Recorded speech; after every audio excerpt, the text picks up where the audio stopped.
Rangers are through to the Viaplay Cup final after defeating Aberdeen 2-1, but some things were highlighted. That the Hampden pitch is absolutely pish, Scott Wright might not be too bad, and Rangers need to be making some signings. And I say some signings, even take the S away. One signing at this point, we're midway through the month. I've been saying it for almost a week now.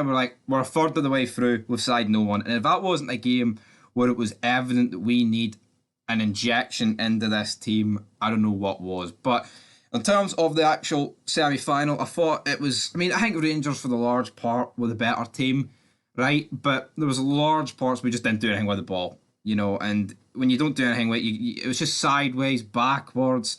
Yeah, we started alright. Morelos had a header that was saved on the line by Ruse. They were claiming for it. Morelos is screaming for it. The referee's looking at the watch.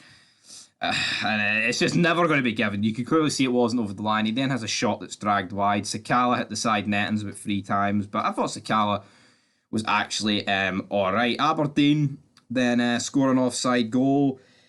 Again, it was. Yeah, you could argue they're holding the line, but it was just pretty pish defending. And McGregor, when is the last time Alan McGregor made a save? I'm going to ask that question because I don't know when it is. I don't understand why McLaughlin is not featuring. Honestly, I think McGregor has showed that he's done, and I feel like last season when he came on for the final of the cup, in the dying embers of that should have been it. It should have been it, but no, we've seen him into this season again. Yeah, but yeah, that was the warning sign, that offside goal. It truly was. And then Aberdeen, they step up. It's a ball played through. We've got Barisic and Davies back. Who was it? Someone was offside. I can't actually. Was it Kennedy? No, it was Mafinski. It was Mafinski. He was offside, but he leaves it, and Barisic just stops, right? So now you could say, well, technically, he is interfering with play. No, I don't want that argument, because Barisic has to be aware of the guy who's onside, completely busting a gut to get past him. It's Kennedy. He squares it across to the man who was offside, but is now onside. He sticks into the back of the net. Al McGregor stands like a windy licker. He couldn't do nothing about it, obviously, but yeah.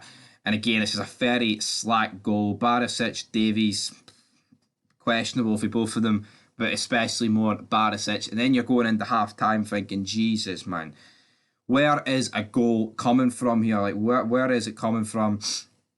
Then we had a really well-worked bit of skill for Tillman.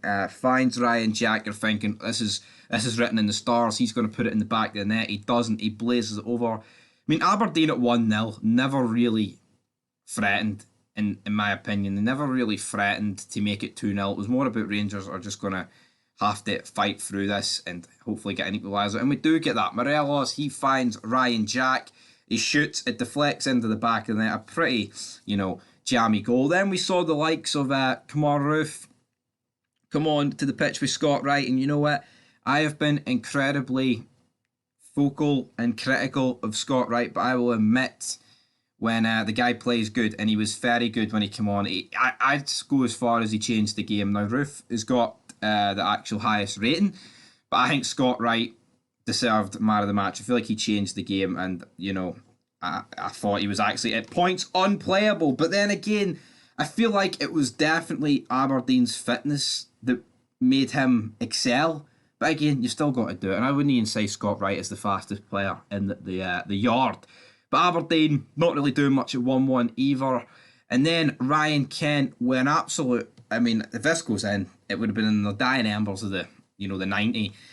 Hits it and it just curls wide.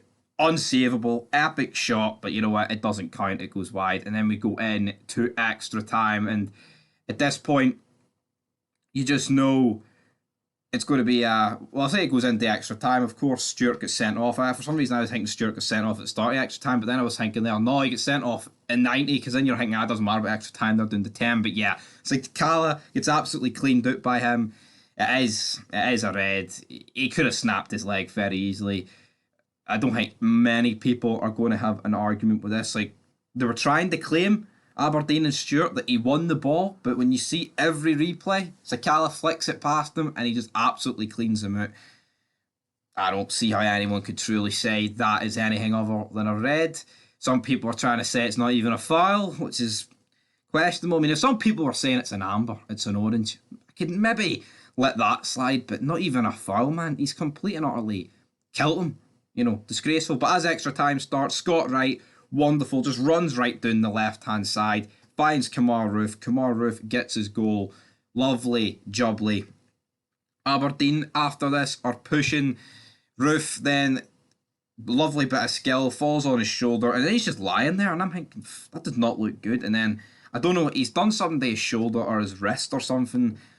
Again, like, as soon as Roofe's back, that's him out injured. Now, this might not be serious. This could just literally be like a sprain, but it could be, you know, something dislocated or broken. I don't know, but hopefully it's not that. And hopefully Roofe is out. Because, you know, I did put Roofe in the 5 people, one of the 5 people that Rangers should sell. But when he's fit, he's really good. It's just, he's so in and out, man. With injuries, you just need him. He's not like Morelos plays with injuries. This guy just seems incapable of playing with injuries. I know there is players that are like that when they've got a niggling like thigh injury or something that literally stops them from competing at all. But come on, Roofe, son, get back for this other injury you've got and get the job done. But after this, Rangers never really threatened to make it 3-1. And I felt like in the final like 5 minutes, when they brought Watkins on, Aberdeen were just all over Rangers. They hit the post. Al McGregor making all sorts of saves. What's his name? Ramirez slipped on his arse and the ball went out the stadium. But thankfully, in the dying embers, the game, Aberdeen almost scored. Didn't quite. The whistle went. Rangers win 2-1. And it sets up an Old Firm final. A repeat of the final, which was, in 2019. Of course, Celtic won that 1-0 with a clearly offside Christopher Julian goal. You know, not all the decisions go against Celtic, but then again, if you watched the game yesterday, you would know that. But anyway, guys, Rangers 2, Aberdeen 1. This keeps Goodwin in his job. I think if Rangers turned up the day and pumped them 5-0, it would have been all over. But until next time, that's it. Michael Beale keeps on winning. He's undefeated. What a man. What a legend. What a mole. Till then, peace.